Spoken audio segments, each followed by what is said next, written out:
Hello and welcome to Sportsweek. I'm Thomas Baxter. Coming up on today's show, Winchester City in cup action against Sholing,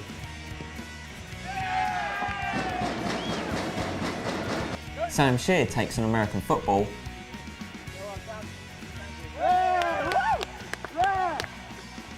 and Drew Richardson has a go at visually impaired football. But first, AFC Totton faced Arlesey Town in the Southern Football League Premier Division on Saturday. Totton were hoping to win a run of 5 straight defeats, but the visitors were looking to get their promotion push back on track. Tate Slyfield was at the Testwood Stadium. It was all smiles for Steve Riley on Saturday before the game. But if results don't start going his team's way, Riley could be heading for the exit.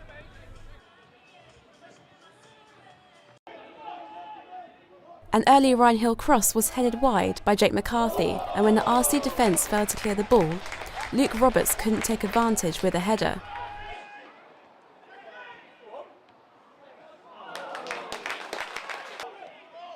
Roberts was then fouled by midfielder Christian Tavernier, and Ryan Hill's stunning free kick gave Totton the lead.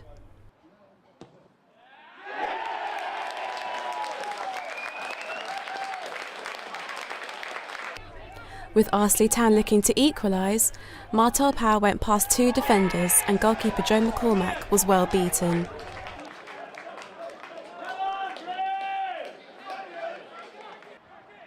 Arlesey Town striker Stuart Farrell was hoping to score his 5th league goal this season, but he hit the post. Just before half-time, the young Totton side took the lead once again, with Jamal Branca's lofted ball headed in by Luke Roberts, who scored his 7th league goal this season.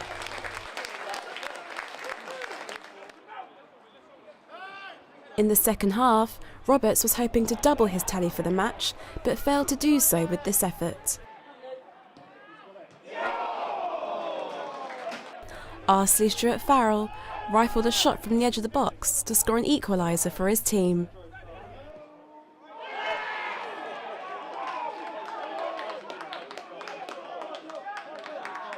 AFC Totton were hoping to grab a late victory, but Liam Hibbard's shot was saved by Nathan Abbey. Quite pleased, to be honest. A little bit disappointed we didn't get the 3 points, if I'm going to be honest. Hit the post at 2-1, sorry.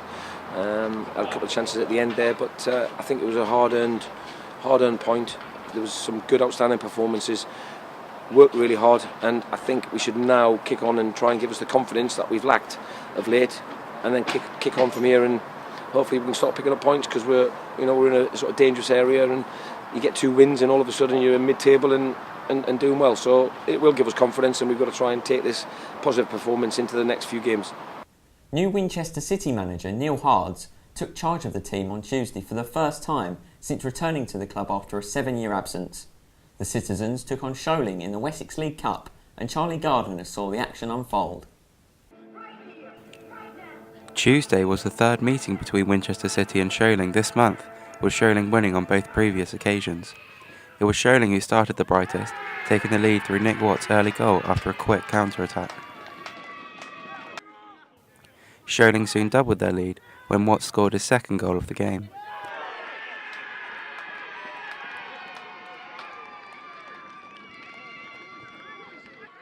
Byron Mason then rounded the keeper to make it 3 after beating the Winchester defence.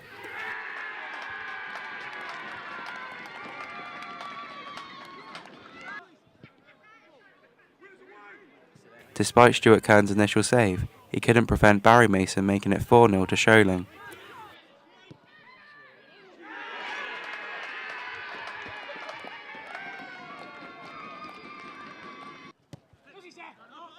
Sholing's 5th came in the second half when Lee Waugh beat the offside trap to get his name on the scoresheet.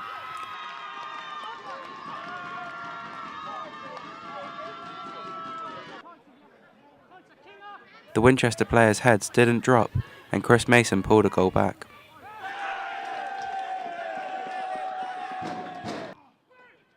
After Chris Flood was brought down in the box by Lee Bright, Lee Mills converted the penalty to give Winchester 2.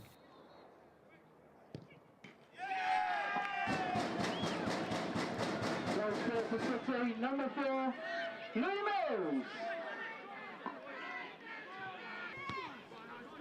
Despite the floodlights going out for a short while, Winchester's performance brightened and Chris Flood made it 5-3.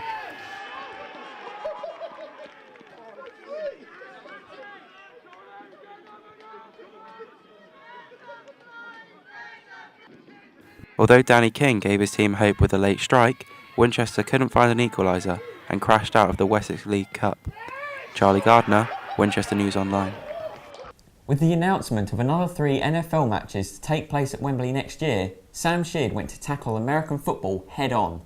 Wembley Stadium has long been the home of English football, but it is becoming a home away from home for thousands of American football fans, as the latest in a string of NFL games takes place under the famous arch. Today, the San Francisco 49ers take on the Jacksonville Jaguars in a sport that is becoming increasingly popular in this country. Wembley inspired me to put my own skills to the test, but I thought it was best to start off at a slightly lower level.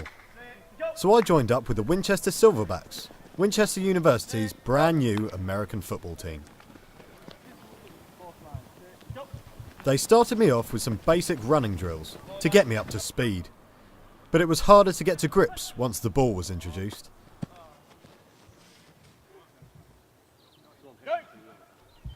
Eventually, I began to catch on, although staying on my feet was another issue.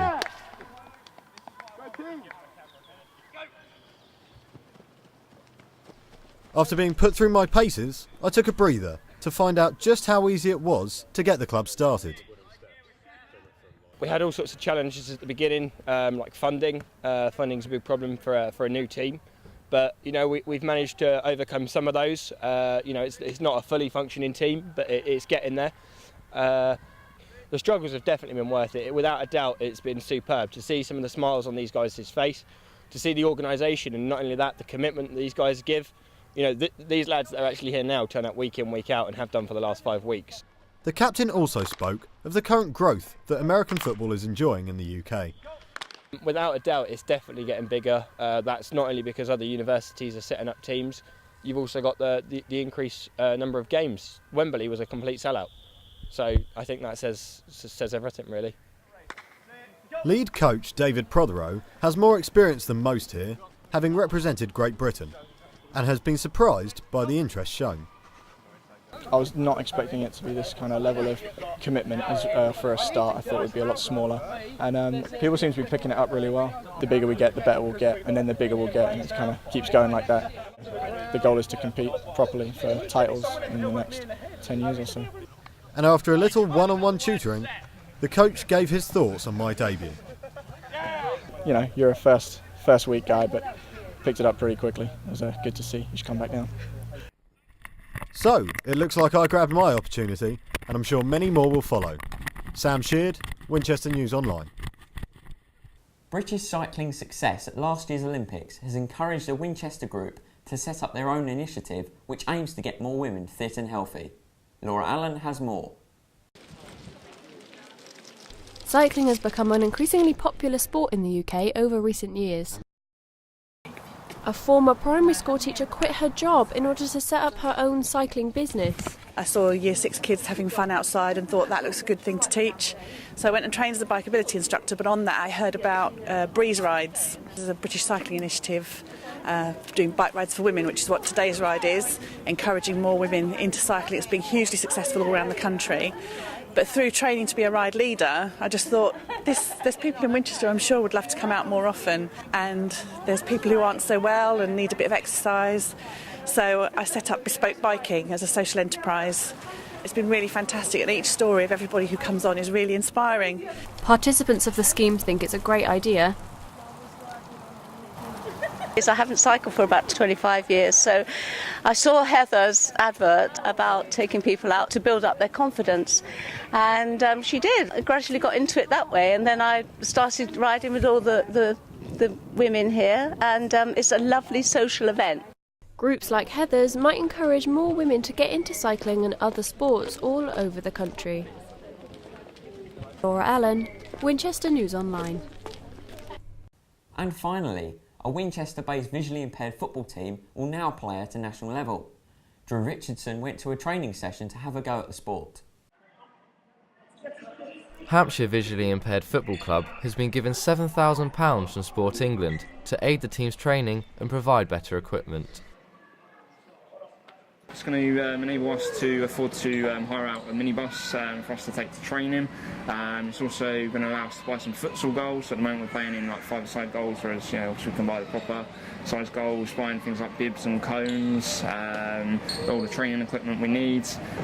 Some funding in place for me as a coach to be able to do a level 2 coaching course, which will obviously help then to have some input back into the team.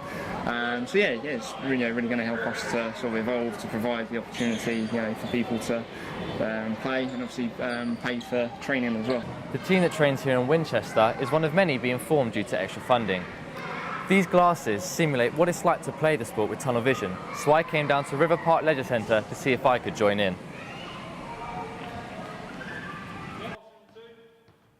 With only a pinhole's worth of vision in the glasses, just following the path of the ball was difficult enough, which makes you appreciate how hard the team trains.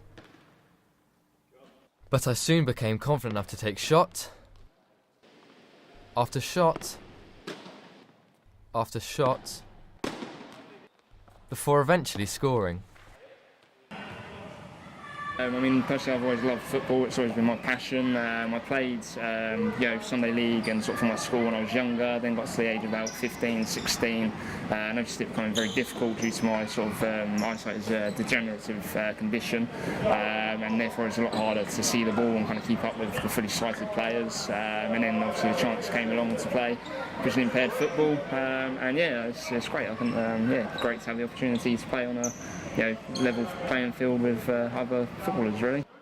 Despite losing their early fixtures, the team are confident that extra funding will only help them improve.